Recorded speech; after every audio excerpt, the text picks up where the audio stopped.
नींबू का अचार तो आपने बहुत खाया होगा, पर क्या आपने नींबू की एक खट्टी मीठी चटनी खाई है? इसमें तेल बिल्कुल नहीं जाता और आप इसे स्टोर कर सकते हैं काफी महीनों तक।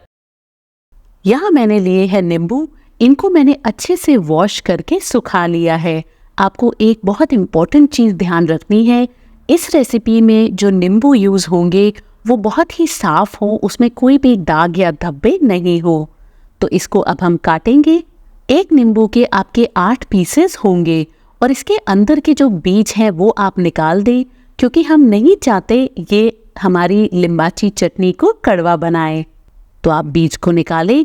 यहाँ मैंने सारे नींबुओं को काट के रेडी कर लिया है। अब इससे बनाते हैं हमारी रेसिपी। तो सबसे पहले आप इन सबको ट्रांसफ़र करें एक मिक्सर ग्राइंडर के अंदर। एक चीज़ आपको ध्यान रखनी है, इसमें हमें पानी बिल्कुल भी नहीं डालना, हमें इसे बिना पानी के पीसना है। अगर आप पानी डाल देंगे तो ये खराब हो जाएगी। तो आप इसे धीरे धीरे करके पीसें। आप देखें इस पॉइंट में अभी भी इसमें मोटे पीसेस हैं, तो आप स्पून की हेल्प से अच्छे से इसको स्टर करें और फिर से आप इसे एक बार ग्राइंड करें।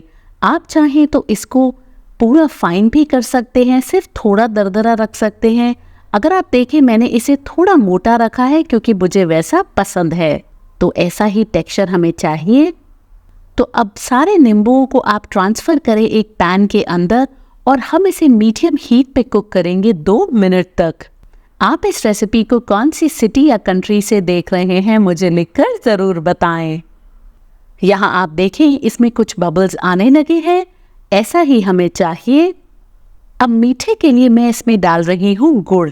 आप चाहें तो चीनी का यूज़ भी कर सकते हैं या आधा गुड़ या आधी चीनी भी ले सकते हैं। इन सबको भी अब आप अच्छे से मिक्स करें।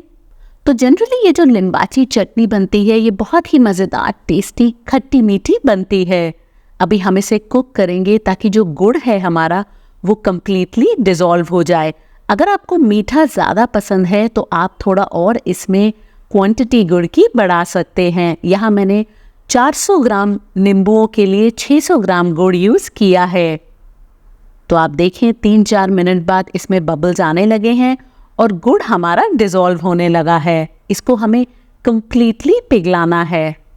तो यहाँ आप देखें अभी ये पतला है। जैसे जैसे हम इसे कुक करते जाएंगे ये हमारा जो मिक्सचर है ये और पतला होगा। आप देखें मैंने इसे 3 से 4 मिनट तक कुक कर लिया है। जो कलर है इसका थोड़ा डार्क हुआ है और गुड़ भी हमारा कम्प्लीटली डिज़ोल्व हो गया है। और अब हम इसमें डालेंगे हमारे स्पाइसेस। तो सबसे पहले डालेंगे कश्मीरी रेड चिली पाउडर, भुने हुए जीरे का पाउडर, काला नमक, ये बहुत ही मज़ेदार टेस्ट देगा, और उसी के साथ रेगुलर नमक। तो इस चटनी में बहुत सारे स्पाइसेस नहीं जाते, ऑयल तो हम इसमें बिल्कुल भी नहीं डालते। बस अब आप इन सबको अच्छे से मिक्स करें और आप देखेंगे जैसे जैसे ये कुक होती जाएगी ये गाढ़ी होती जाएगी और इसका कलर भी डार्क होता जाएगा। जैसे मैंने आपको कहा मैंने थोड़े मोटे पीसेस इसमें रखे हैं, बट अगर आपको नहीं पसंद आप इसको थोड़ा और ज़्यादा ग्राइंड कर सकते हैं, ये कम्प्लीटली ऑप्शनल है। यहाँ देखिए मैंने इसे 8 से 10 मिनट तक कुक किया है और ये हमारा थोड़ा थिक हुआ है। आप चाहें तो इस पॉइंट पे भी इसको रख सकते हैं या फिर अगर आप चाहें इसको थोड़ा और कुक करें। बस एक चीज़ ध्यान रखें, आप कभी भी इसे ढक के नहीं पकाएं क्योंकि हम नहीं चाहते पानी इसके अंदर आए, वरना इसकी शेल्फ लाइफ कम हो जाएगी। और अगर आपको स्पाइसेस या मीठा थोड़ा ज़्यादा पसंद है, इस पॉइंट पे आप इसका ये लिक्विड टेस्ट करें और उस हिसाब से स्पाइसेस को ऐड कर दें।